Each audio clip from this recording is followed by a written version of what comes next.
दोस्तों नमस्कार। आप सभी का बहुत बहुत स्वागत है एग्री मस्ती यूट्यूब चैनल में।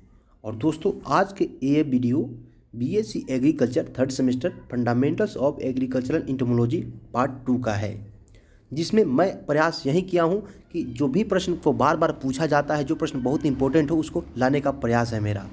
दोस्तों आज की इस वीडियो में हम लोग चर्चा करने वाले हैं पीड़क यानी पेस्ट क्या होता है, क्योंकि दोस्तों पीड़क या पेस्ट से बहुत सारे प्रश्नों को पूछा जाता है, जो कि आज मैं सभी प्रश्नों का उत्तर लेकर के आया हूं।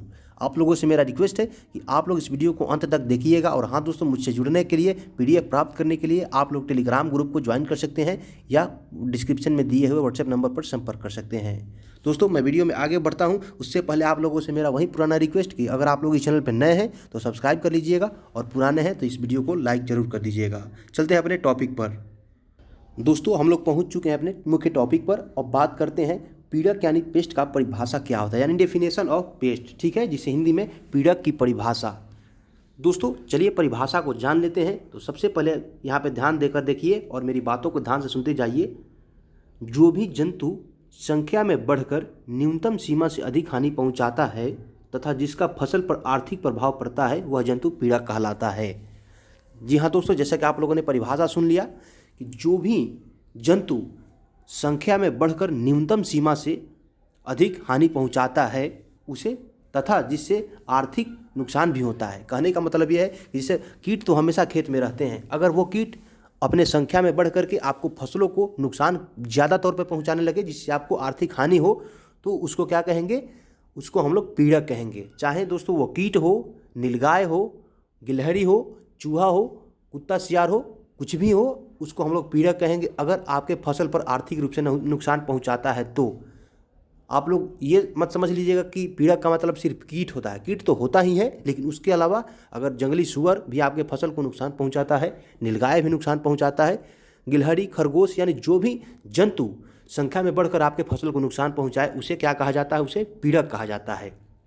अब दोस्तों इंग्लिश वाला डेफिनेशन भी सुन लीजिए, मैं आपको बताता हूँ। An insect which causes economic loss to crops or a nuisance and health hazard to man, his livestock or other belongings is known as insect pest। ठीक है दोस्तों, यहाँ पे कीट पीड़क का बात किया जा रहा है।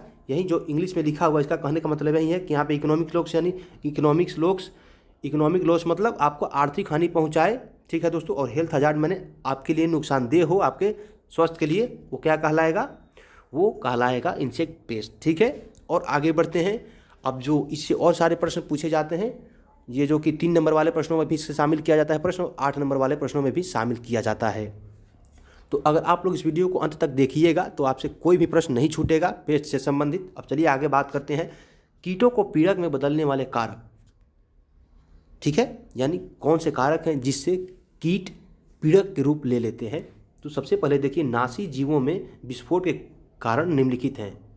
दोस्तों यहाँ पे जो जितने भी कारण आपको देखने को मिलेंगे, ये मैं सिर्फ शॉर्ट में लिखा हूँ। अगर आपसे 3 नंबर वाले प्रश्न में इस प्रश्न को पूछा जाए तो आप लोग इसको इस तरह से लिख सकते हैं, जैसे संख्या में वृद्धि, ठीक है, जंगली पौधों का नष्ट हो जाना। और अगर 8 नंबर वाले प्रश्न में आपसे ये प्रश्न पूछ लिया जाए तो आपको इन सभी को भी चर्चा करना पड़ेगा। ठीक है, तो चलिए मैं अब बात करता हूँ इन सभी प्रकारों पर कौन से कारण होते हैं जिससे कि नासी जीवों में विस्फोट होता है। तो सबसे पहले क्या होता है? संख्या में वृद्धि होता है। जैसे अगर कोई कीट है, जैसा कि परिभाषा से भी स्पष्ट है कि अगर कोई भी जंतु या कीट अपने संख्या में वृद्धि कर आपको आर्थिक नुकसान पहुंचाने लगे या स्वास्थ्य के नुकसान पहुंचाने लगे, वो पेस्ट कहलाता है। तो यहाँ पे तो स्पष्ट है कि संख्या में वृद्धि होगा तो ये क्या होगा? पेस्ट का रूप ले लेगा, कोई भी कीड़ा हो या जंतु हो। और आगे है दोस्तों जंगली पौधों का नष्ट हो जाना। और दोस्तों जंगली पौधों का नष्ट हो जाना कहने का तात्पर्य ये है, अगर आप लोगों से 3 नंबर में प्रश्न पूछा जाए तो बस आप लोग इतना लिख के छोड़ दीजिएगा, जंगली पौधों का नष्ट हो जाना। और अगर 8 नंबर वाले में पूछ ले आपसे तो इसके बारे में लिखना होगा। और क्या लिखना होगा? जंगली पौधों का नष्ट हो जाने से क्या होता है आप समझ लीजिए। जैसे जंगली पौधे होते हैं तो जो कीट होते हैं वो जंगली पौधों पर जाकर शरण लेते हैं और जंगली पौधों को नुकसान पहुँचाते हैं, जिससे आपका फसल बच जाता है। अगर जंगली पौधे ही नष्ट हो जाए तो जितने भी कीट हैं जंगली पौधे पर लगने वाले, वो सब कीट आपके फसल पर ही आगे लग जाएंगे।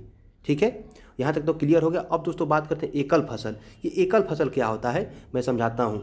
एकल फसल वो होता है, जैसे कि अगर आपने देखा होगा कि बहुत सारे जो साउथ इंडिया होता है या फिर पश्चिम बंगाल है, वहाँ पे क्या होता है कि लगातार साल भर धान का फसल उगाया जाता है। तो अगर जो भी धान में लगने वाले कीड़े हैं या जीव जंतु धान को नुकसान पहुंचाते हैं, अगर आप एक ही फसल को बार बार बोएंगे तो वो जो कीड़ा है ना धान में लगने वाला, वो उसको सालों भर खाना मिलते रहेगा। इसलिए वो जो कीड़ा है वो आपको पीड़ा का रूप ले लेगा और आपके फसल को नुकसान पहुंचाता रहेगा। और आगे है 4 नंबर में स्थान परिवर्तन। दोस्तों क्या होता है स्थान परिवर्तन को मैं समझाता हूँ। बहुत सारे जो पीड़क होते हैं, कीड़ा होते हैं, वो एक स्थान से दूसरे स्थान जाते हैं और जिस स्थान पे उनको अनुकूल परिस्थिति मिलती है वो लोग अपनी संख्या में वृद्धि कर आपके फसल को नुकसान पहुंचाने लगते हैं। और आगे है भोजन आदत में परिवर्तन। जैसे कभी कभी क्या होता है दोस्तों, ये बात उन कीड़ों के लिए लिखा गया है जो कि विषम परिस्थिति में होता हो। जैसे क्या होता है कि भोजन आदत में परिवर्तन, जैसे जो पहले कीड़ा जंगली पौधे खाते थे लेकिन अब जंगली पौधे नष्ट हो गए जिसके कारण वो आपके फसल को खाने लगते हैं, तो क्या होता है आपका फसल नष्ट होने लगता है। और आगे है कीटनाशकों का अंधाधुंध प्रयोग। अब दोस्तों आप लोग कहेंगे कि कीटनाशक का प्रयोग करना तो सही है क्योंकि कीड़ा को मारना है, तो मैं बताता हूँ कि जो कीटनाशक होता है, कीटनाशक से सिर्फ हानिकारक कीड़े ही नहीं मरते बल्कि कुछ लाभदायक कीट भी होते हैं, वो भी उनके साथ मर जाते हैं। अब लाभदायक कीट का मतलब ये हुआ कि कुछ कीड़े ऐसे होते हैं जो कुछ लाभदायक कीड़े ऐसे होते हैं जो हानिकारक कीड़ों को मारकर अपना पेट भरते हैं, जिससे क्या होता है आपका फसल हानिकारक कीटों से बच जाता है।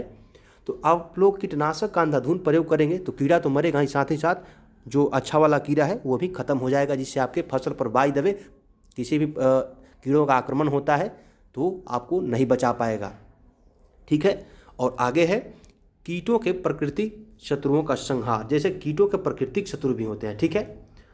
तो अगर आप लोग जैसे कीटों के प्राकृतिक शत्रुओं का संहार, मतलब कहने का मतलब जो पक्षी हो गए, गौरैया हो गई, ये बहुत सारी जो पक्षियाँ थी वो धीरे धीरे आप लोग देख रहे होंगे तो आप भी नोटिस किया होगा कि जो पहले जितने ज़्यादा पक्षी देखती थी वो धीरे धीरे कम हो गई।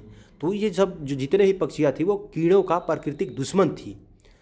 अब प्राकृतिक दुश्मन ही मर जाएगा कीड़ों का तो फिर कीड़ों को कौन मारेगा। तो कीड़ा अगर नहीं मरेगा तो आपके फसल को नुकसान पहुंचाएगा ही पहुंचाएगा। और दोस्तों आप लोग कमेंट करके बता दीजिएगा कि आपको समझ में आ रहा है कि नहीं आ रहा है। और दोस्तों मैं आपको बता दूं, जिनको PDF चाहिए इसके लिए कुछ आप शुल्क रखा गया है और आप लोग मुझे संपर्क कर सकते हैं। नीचे डिस्क्रिप्शन में नंबर आपको मिल जाएगा, आप लोग उस नंबर पर संपर्क करिए और आप लोग मुझे PDF लेने का जरूर काम कीजिए, क्योंकि पेपर इस बार लिखित होने वाले हैं। और लिखित पेपर में क्या होता है दोस्तों आप लोग जानते हैं, लिखित पेपर में होता ये है कि आपको 50 नंबर लाना ही होता, 50 में 18 नंबर लाना ही होगा किसी तरह। अगर आप नहीं लाते हैं तो आपकी बैक लग जाती है। परमात्मा ना करे कि किसी की बैक लगे, लेकिन उसके लिए आपको मेहनत करना पड़ेगा। और आपको मटेरियल चाहिए तो एग्री मस्ती आपको सारा मटेरियल प्रोवाइड करा देगा सभी सब्जेक्ट का, ठीक है। तो आप लोग संपर्क करना बिल्कुल ना भूलिएगा। और आगे देखते हैं कीटों में प्रतिरोधक क्षमता। यानी दोस्तों जो बहुत सारे कीट होते हैं, कहा जाता है वो पूर्वांचल और बिहार में कि जो कीट होते हैं चमड़चीट होते हैं। जैसे जो कीट होते हैं उनमें प्रतिरोधक क्षमता ज़्यादा होता है, तो आप लोग उनको साधारण तौर पे नष्ट नहीं कर सकते हैं। आप उसको साधारण दुश्मन समझ करके नहीं छोड़ सकते। अगर आप उसको साधारण या कमज़ोर समझ लिए तो आपके फसल को कमज़ोर कर देगा वास्तव में। और आगे है कीटों का आकस्मिक आगमन। जैसे कभी कभी क्या होता है, जैसे जो टिड्डी का हमला होता है, आपने देखा होगा न्यूज़ वगैरह में, टिड्डी पाकिस्तान से भारत में घुस गए राजस्थान के रास्ते, या फिर ये भी सुना होगा आपने कि टिड्डी इराक या ईरान से पाकिस्तान में घुस गए। तो कहने का मतलब यही है कि कीटों का आकस्मिक आगमन भी हो जाता है, जिसके चलते क्या होता है आपके फसल को बर्बाद कर दिया जाता है कीटों या पीड़कों द्वारा। और आगे बताता हूँ, जैसे कीट बाहर से आ गए, आकस्मिक आ गए तो ज़्यादा संख्या में आएंगे, तो कीट तो थे ही लेकिन आपके यहाँ आके वो पीड़क का रूप धारण कर लेंगे, जिससे क्या होगा आपके फसल का नुकसान होगा। और आगे बात करते हैं 10 नंबर में प्राकृतिक वातावरण का बदल जाना।